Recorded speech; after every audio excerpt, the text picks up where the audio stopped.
Hey there, ladies and gentlemen. Again, it's Davidsen here once again. This time we are in my office and I wanted to show you guys my 15-gallon planted aquarium. So I started this hobby back in November of 2013 when I was working on a graduate degree in chemistry at the University of Utah. And this is sort of the pinnacle of my aquarium at this point. It's gone through a few phases over the years. It's gone through a lot of fish, lost a lot of fish, and really changed the landscape up quite a bit. But it has never been as healthy or nearly as beautiful as it is right now. So back in the day, I started this thing off with a whole bunch of crypt wendetes, which are similar to these reddish greenish plants right here, except a much narrower leaf. And I also had some anubias. Actually, the anubias you see here, there, a little tiny one right here. Those are all legacy plants from 2013. They've grown in these anubias. They grow a large rhizome, and then smaller anubias will branch off of that, and you break them off and plant them again. That's where that little guy's from. But ultimately, I had major issues really throughout the process with algae. Although when it was heavily planted back in my Utah days, algae wasn't that bad. But I whittled it down. When I was at my last place of residence, I was renting a house in Beloit, Wisconsin. I honestly was not that good about changing the filter, cleaning it, changing out the water. I was honestly pretty lazy about it, and I had major issues with algae, and it was just a pain in the neck. The aquarium was kind of a nuisance, really. But really changed my attitude and my enjoyment of the hobby here when I moved to my new place here. I bought a house in Janesville, Wisconsin. I decided to start over from scratch. When I moved from Beloit to Janesville, I just took all the water out of the aquarium as well as the fish, and I left them in 5-gallon soft plastic totes. And I would feed them and change the water a little bit here and there, and they were totally fine. But they were in those totes for a couple weeks before I eventually took the aquarium, stripped it all down, scrubbed all the algae and the calcium and scale off of the walls of the glass, completely cleaned the filter, a little aqua clear filter up there. And I decided to try something that I've never done before, and that is having a dirted tank. So Dustin's Fish Tanks, that's a YouTube channel where the guy is frankly the most, I've never met somebody or never seen somebody as passionate about their career as this guy. He literally built a business from scratch of selling aquatic plants, and at his point now, he's got like 3 or 4 humongous warehouses dedicated entirely to being greenhouses for growing aquatic plants and selling them all over the world. And I first started watching his channel back in 2013 when I bought this tank, and it's really been awesome to see how that guy's grown his career through his passion and his motivation for the hobby. And I never really bought anything from him over the years until I found myself in a situation a few weeks ago where and Dustin he's a huge proponent of dirted tanks. He'll do a whole bunch of videos on starting a tank with dirt, either that he dug up straight from his backyard or like Miracle Grow organic potting soil. That's what I did here. And I took that route, and I got rid of all those crypt wendetes, and I wanted to have a tank dedicated entirely to anubias. But the issue that I came across was algae was just blowing up the tank, and it was totally out of control, and I was getting absolutely sick and tired of cleaning algae off the leaves of the anubias. And every time I would, of course, clean the algae off the leaves, I would find yellow leaves because the algae is blocking the leaves from absorbing light, and they're basically dying. And so my plant growth was absolute crap, frankly, and it was just not a healthy ecosystem. I only had two fish there. These gold tetras that are hanging out in the back. Um, that was the only. I had two of them, and that was all I had in terms of aquatic life in the tank. And it was pretty much a fairly depressing aquarium. Uh, Within 3 or 4 days, I would have algae covering about 40% of the walls of the glass, and covering all the plants. And it was just an absolute nightmare. All of the gravel substrate was completely covered in algae, and it was a really sad state of affairs. And I was at a point where I was just about ready to, much as I hate to say it, flush the fish and dump the whole tank and sell it on Facebook Marketplace or something like that, because I was just disgusted with the algae. But I decided to experiment, and I took the the advice of Diana Walstad, who's an author and an ecologist, and she wrote a book called The Ecology of the Planted Aquarium. I haven't finished reading the whole thing yet. I'm about 3/4 of the way through. But Dustin's fish tanks, he very broadly supports and promotes her book, even though there's no affiliation between the two. It was a huge motivation for him and a huge help for him, and so he decided to share that and promote it on his channel. And one of the things that the book points out is that when you have issues with algae, it indicates that there is an imbalance in your aquarium.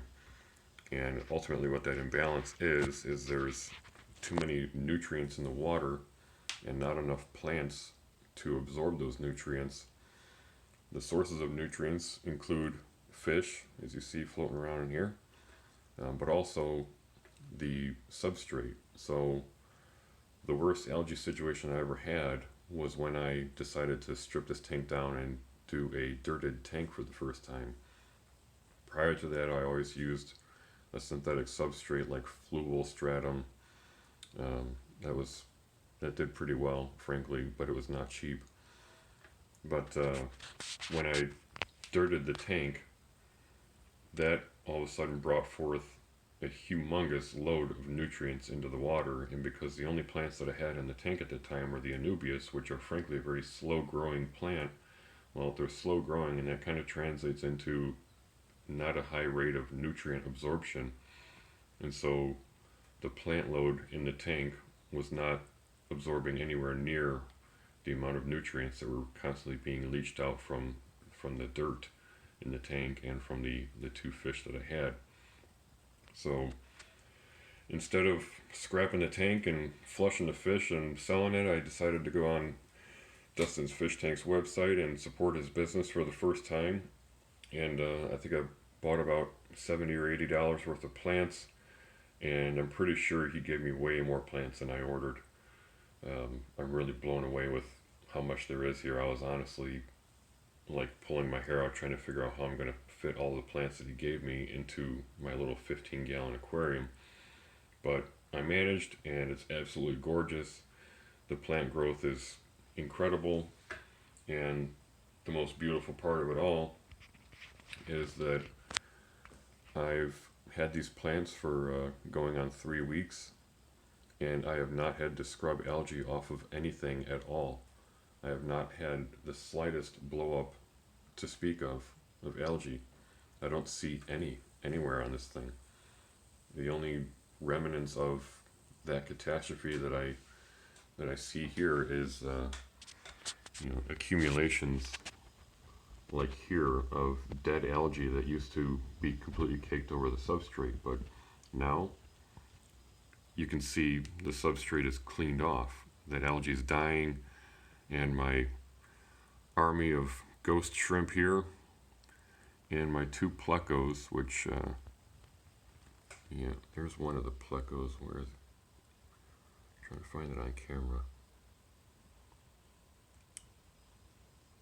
They camouflage incredibly well. I can see them with my own eyes, but hard to see it on the camera here. But anyway, those two plecos that I've got and the shrimp are doing a phenomenal job of keeping the substrate clean. And oh, there he is. That's one of the plecos. So I last week I decided to go all out on live fish here. So I only had two of those gold tetras. Those guys there, I had two of them for the last few years. And last weekend I bought 6 zebra danios. It's these guys up here. 3 plecos. One unfortunately died within 24 hours. It's probably my fault from perhaps not letting it equilibrate to the new water environment well enough. I bought 10 of these ghost shrimp. This guy's a beast right here. I've already seen them molting, which is really cool. And then I bought 3 black mollies, which I think because I'm hanging out at the front of the aquarium, they're intimidated. They're probably all in the back. I can't see them. I saw them a little bit ago before I shot this video. But anyway, throughout this past week, I lost one of the zebra danios and one of the plecos. But the coolest thing that I've ever experienced in all of my years of having an aquarium, I gained a fish right there. That is a baby black molly. I did not buy that fish. I bought 3 adult black mollies, and it wasn't until just yesterday that I saw this little guy floating around, and I thought it was like a fragment of dead algae until I saw that dead algae had a tail, and that tail was flapping very rapidly. And I was absolutely blown away. I've never had an aquarium where life has come about from it. I've lost plenty of fish, but I've never gained a fish. And I think it's really the coolest thing ever, and a huge testimony to the healthy state of this ecosystem that I've got here in my office. I looked up online when I saw that little guy, looked up black mollies, and turns out, yeah, they are a live varying fish. I was not paying attention to that when I bought them from the pet store. And so that is so cool to see. There's a giant ghost shrimp. They call them ghost shrimp for a reason. It's really hard to spot them, but that guy is humongous. But yeah, it's a beautiful thing when you have a healthy planted aquarium going on. It's really encouraging to watch your plants grow. Like this right here is a runner from this jungle veil. I didn't plant that. That just started growing earlier this week. Another one right here above my pinky. You can see one of my legacy Anubias here. That's a brand new leaf coming in. And it's so encouraging to see, see a living ecosystem. This gargantuan Anubias in the background, I frankly laughed when I pulled that out of the bag from Dustin's fish tanks shipment. When I saw that thing, I'm like, where the heck am I going to put that in this aquarium? This is way too big of a plant. That belongs in a 50 gallon, not a 15 gallon. But it's really cool to see. It really makes the aquarium look absolutely gorgeous, having this beautiful combination of deep green plants as well as these beautiful red ones, which I don't even know what these are. Hopefully somebody can chime in and tell me. But anyway, I wanted to just share my aquarium with you guys because it's really a fun hobby. It really adds a lot of beautiful atmosphere to my office here. Pretty low maintenance. All I got to do is just water changes, 3 gallons a week, and that's really it. This is in my office. This is my computer where I do my video editing, and I am working on a video. I've been working on it for a couple weeks now. It's the most video editing I've had to do because there's a lot of film footage of my whole process on restoring a blade. So the plane iron from one of my antique woodworking planes, the plane iron was absolutely jacked up. It looked like it was ground by hand on a bench grinder, and the guy probably had too much coffee when he was grinding that bevel because it's just jagged and all over the place. and there was nicks in it and everything like that, and it was an absolute disaster. And I wanted to do a long, thorough video on my whole procedure of taking a catastrophe of a blade like that and turning it into its current state, which is frankly the sharpest thing that I own. And that's a fairly long process, and I wanted to, you know, cover a lot of the details and hopefully educate you guys on the process and procedure that I employ, because I find that it works really, really well. Um, but bear with me, I'm still working on editing that. Hopefully I'll have it done this weekend. I might even split it into 2 videos. Oh, sweet, here's one of the black mollies. He came to the foreground. There you go. Kind of bad camera resolution when zoomed in here, but beautiful fish.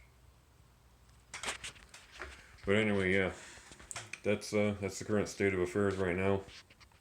I appreciate you guys watching. I appreciate a lot of the comments that I'm seeing on some of my videos, and you know, I really appreciate the likes and subscriptions that I've got. I'm up to 44 subscribers now, which is hugely encouraging. That tells me that you guys really appreciate and enjoy, you know, the content that I'm providing to you guys, and I hope that you're learning from what I share, and or at least are entertained to some extent. So thank you all for watching this video. Please hit the like button and subscribe. Hope you guys stay healthy and safe, and we'll catch you on the next video.